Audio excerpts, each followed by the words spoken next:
பிரித்தால் நமக்கு நிர்வாக வசதி நல்லா இருக்கும். அதே தான் பாட்டாளி மக்கள் கட்சி வலியுறுத்துறாங்க. ஆனா அதை பிரிக்க விட மாட்டாங்க. ஏன்னா அவங்களோட செலுத்துற ஆதிக்கம் போயிடுமே. ஒருத்தர் மட்டுமே ஆதிக்கம் செலுத்திட்டு இருக்கணும், பெரிய ராஜ்யத்தை வச்சு ஆளணும்னு நினைக்கிறாங்க. அதனால அந்த மாவட்டத்தை இரண்டாக பிரிக்கிறதுக்கு அனுமதிக்கவே இல்லை. ஆனா மதுக்கடைகள் எவ்வளோ? 206 மதுக்கடைகள். அதுல ஒரே ஒரு ஒயின் ஷாப்ல எவ்வளவுமா தோராயமா மது விக்குது தெரியுமா? தோராயமா ஒரு ஒயின் ஷாப்ல 4.5 லட்சமா. 4.5 லட்சம் யார் பணம்? 4.5 லட்சம் உங்களுக்கு வர வேண்டிய பணம். ஒரு ஒயின் ஷாப்லயும் 4.5 லட்சம். வருஷத்துக்கு 3250 கோடி ரூபாய் திருவண்ணாமலை மாவட்டத்தில் மட்டும் ஆண்டு வருமானம் 3250 கோடி ஆண்டு வருமானம் ஒயின் ஷாப்ல. பொங்கலுக்கு மட்டும் கிட்டத்தட்ட 40 கோடி குடிச்சிருக்கிறாங்க. பொங்கலுக்கு மட்டும் எவ்வளோ? 40 கோடி. 3000 ரூபாய் பொங்கல் பரிசாக வந்த பணம் அத்தனையும் இப்பொழுது எங்க போயிடுச்சு? மறுபடி ஒயின் ஷாப்கே போயிடுச்சு. இப்ப 5000 ரூபாய் கொடுத்துருக்குறாங்க. நீங்க கணக்கு போட்டு பாருங்க. மின்சார வரி, மின்சார கட்டணம், பால் விலை எவ்வளோ? பழ மாதிரியே இருக்குதா? இப்ப ஏறிடுச்சா? ஏறி முன்னாடி எவ்வளவு இருந்தது, இப்ப எவ்வளவு ஏறி இருக்குது? ஏறிடுச்சா? ஏறிட்டது. அப்புறம் மாட்டு தீவனத்துக்கு காசு, அதெல்லாம் எங்க? ஏகப்பட்டது போயிட்டு இருக்குது. அப்ப மின்சார கட்டணம் ஏறிடுச்சு, பால் விலை ஏறிடுச்சு, பஸ் கட்டணம் ஏறிடுச்சா? பஸ் எங்கன்னா போனா வரணும்னா எப்படி? சாதாரண விலையா விக்குது? ட்ரெயினே கம்மின்ற ஆயிடுச்சு இல்ல? ட்ரெயின் விலையே கம்மி. ஆனா பஸ்ஸுக்கு சரி. நீங்க எல்லாம் திருவண்ணாமலை கிரிவலம் போறீங்களா? போவீங்க, எல்லாரும் போறீங்க. எத்தனை முறை பௌர்ணமிக்கு போய் தானே ஆகணும், போகாம இருக்க மாட்டீங்க. இந்த பகுதி எல்லாருமே கிரிவலம் போயிருப்போம். இன்னைக்கு கிரிவலம் போனோன்னா இங்கேருந்து ஊர்ல பஸ் எடுத்துன்னு தானே போனோம். பஸ்ல ஏறி திரும்பி திருவண்ணாமலைக்கு போயிட்டு அங்க கிரிவலம் அங்க நடக்கலாம். ஆனா போறதுக்கு இங்கேருந்து கிரிவலம் போக முடியும்? நம்ம கிரிவலம்னா திருவண்ணாமலை சுத்தி தான் போனோம். ஆனா இங்கேருந்து நீங்க எல்லாம் பஸ்ல தான் போவீங்க. நீங்க கட்டணம் எவ்வளோ ஏறிச்சா? ஏறி விட்டுது. இப்ப யோசிச்சு பாருங்க. இந்த பக்கம் உங்களுக்கு பரிசு கொடுக்கற மாதிரி கொடுத்துட்டு அந்த பக்கம் பால் விலை ஏத்தியாச்சு, மின்சார கரண்ட் பில் ஏத்தியாச்சு, ரோடுக்கு நீங்க பஸ்ஸுக்கு போறீங்கன்னா அது விலை ஏத்தியாச்சு. எல்லாமே ஏறிச்சா? எல்லாமே விலை ஏறிச்சு. ஆனா உங்களுக்கு காசு கொடுத்த மாதிரி கொடுக்கறது. ஆனா விலை இந்த பக்கம் ஏத்திடுறதா? சந்திரி பண்ணாம ஏத்திட்டாங்க. நீங்க உட்காந்து கணக்கு போட்டு பாருங்க. அப்ப கொடுக்கிற காசுக்கும் விலை ஏறினதுக்கும் எங்கேயோ இருக்கும். காசு இவ்வளவுதான் கொடுத்துருப்பாங்க, விலை எங்கேயோ ஏத்திட்டுப்பாங்க. அது இந்த பக்கம் 100 நாள் வேலை திட்டம் எல்லாம் எப்படிமா இருக்குது? இருக்குதா? எத்தனை நாள் வேலை கொடுக்குறாங்க? வேலையே இல்லையா? என்ன நீங்க ஒரு ஊர்ல 10 நாளாவது கொடுத்துருக்காங்க, இங்க ஒரு 10-15 நாளாவது கொடுத்துருப்பாங்கன்னு பார்த்தா கொடுக்கவே இல்லை. ஆனா உங்களுக்கு வர வேண்டிய காசு ஏற்கனவே தமிழ்நாட்டுக்கு வந்துருச்சா தெரியுமா? 100 நாள் வேலை திட்டத்தில் பதிவு செய்திருக்கிறாங்க. எத்தனையோ கோடி குடும்பங்கள் தமிழ்நாட்டில், ஒரு கிட்டத்தட்ட 2.5 கோடி குடும்பங்கள் 100 நாள் வேலை திட்டத்துக்கு பதிவு செய்து வித்திருக்கிறாங்க. அதுல ஒரு 1.5 கோடி பேருக்கு தான் வேலையே கொடுக்கறாங்க. அந்த 1.5 கோடி பேரு வேலையும் ஒழுங்கா 100 நாள்லாம் தரதில்லை. எவ்வளோ? 25 நாள், ஒரு சில ஊர்ல 10 நாள், ஒரு சில ஊர்ல 15 நாள். அவ்வளவுதானே கொடுக்குறாங்க. 100 நாள் என்பது இன்னைக்கு என்ன ஆயிடுச்சு? 150 நாளா கூட நம்ம கொடுக்கணும்னு கேட்கிறோம். ஆனா இன்றைக்கு 10 நாள் கூட வேலை கொடுக்கல. ஆனா காசு உங்க பேர்ல வந்த காசு வந்து சேர்ந்துருச்சு. ஒரு நாளைக்கு 350 ரூபாவாவது கொடுக்கணும். வரல. 50 ரூபாவாவது வந்துச்சா? 50 ரூபாய் கூட வரலையா?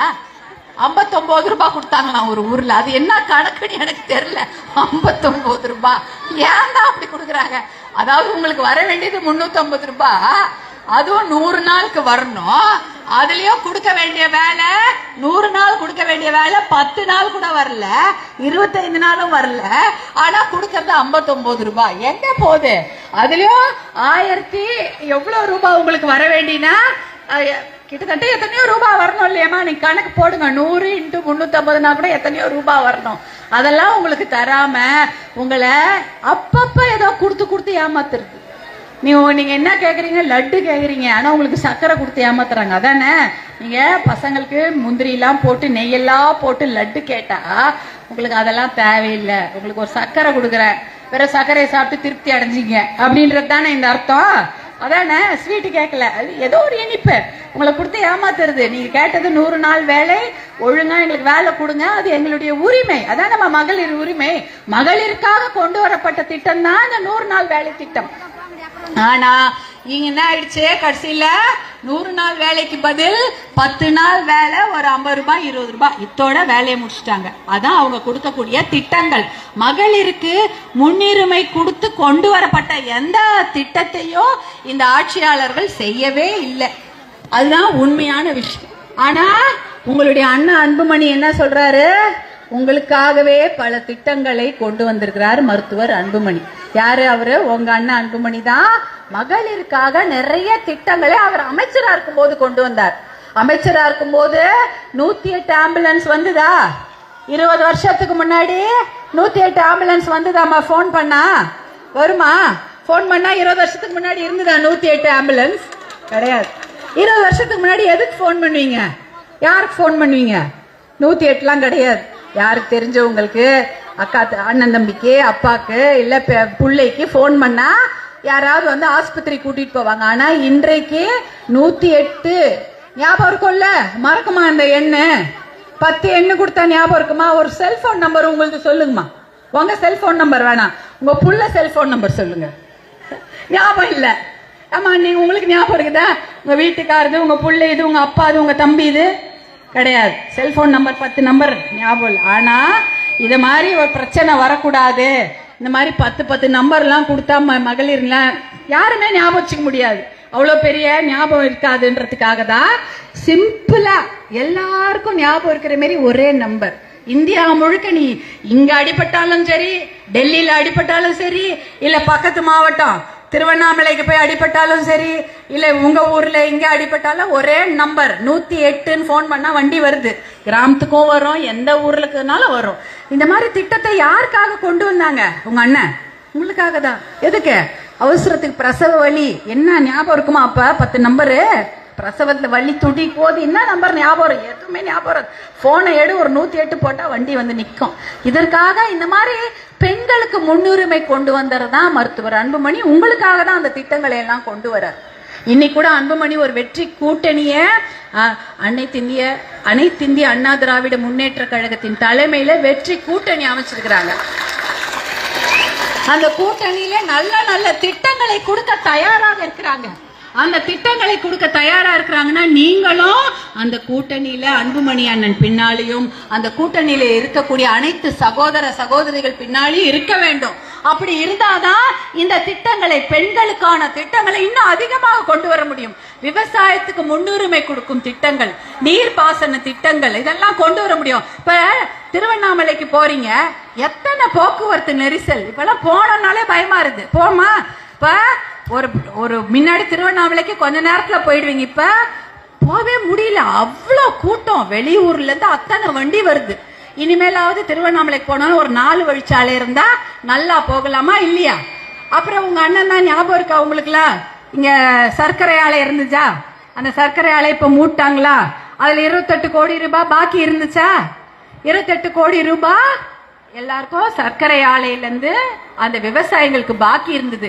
அதையும் சண்டை போட்டு தீர்மானம் நிறைவேற்றி போராட்டம் செய்து அந்த விவசாயிகளுக்கு வாங்கி கொடுத்ததும் மருத்துவர் அன்புமணியும் பாட்டாளி மக்கள் கட்சியை சேர்ந்த அத்தனை சகோதரர்கள் தான்.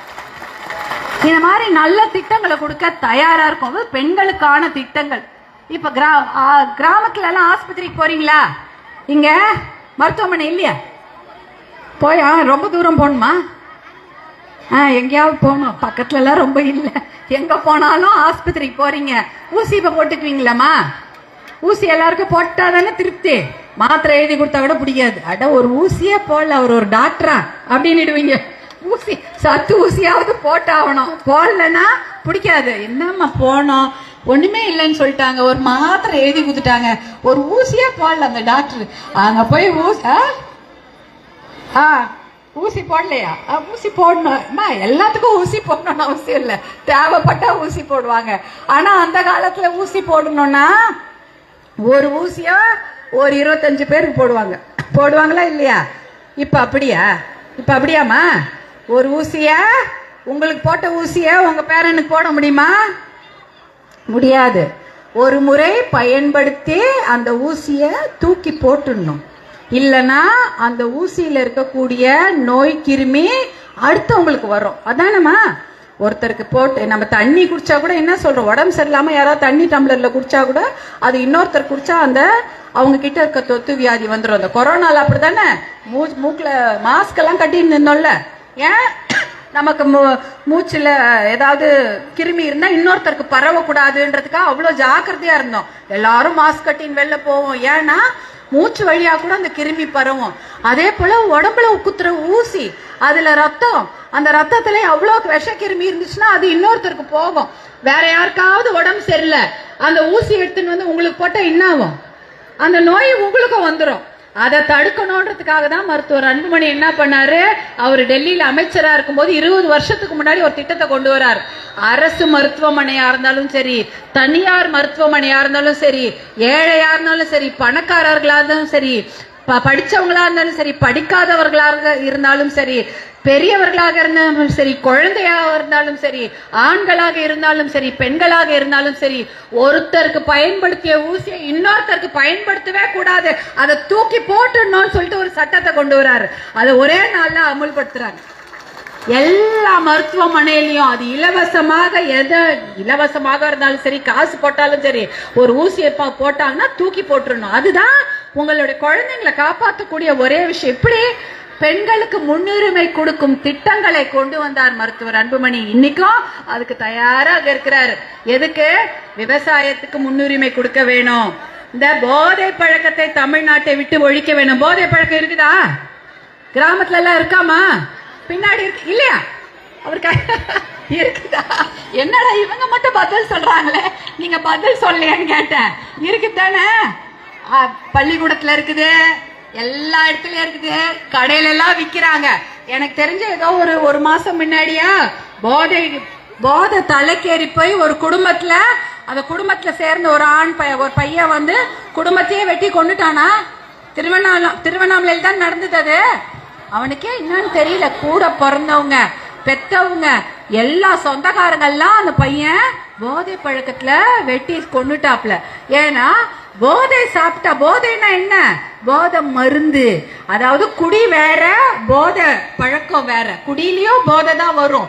ஆனா இந்த போதை பழக்க பாக்கு, அப்புறம் வந்து இந்த சாக்லேட்டு, இதெல்லாம் அவன் சாப்பிட சாப்பிட அவனுக்கு மயக்கமாவே இருக்கும். குடிச்சாலாவது வாசனை வரும், கண்ணெல்லாம் செவந்து போவோம். இந்த போதை பழக்கத்துல அது கூட தெரிய மாட்டேங்குது. பாக்கு போட்டுக்கிறானா, சும்மா உட்கார்ந்து இருப்பான். அவன் என்ன நினைச்சிருக்கிறான், அவன் நல்லாதான் யோசிக்கிறானா, அவனுக்கு தப்பு தெரியுமா, ரைட்டு தெரியுமா, எதுவுமே அவனுக்கு தெரியாது. ஆனா அந்த போதை பழக்கத்துல எல்லா தப்பையும் செய்ய தயாராயிட்டான்.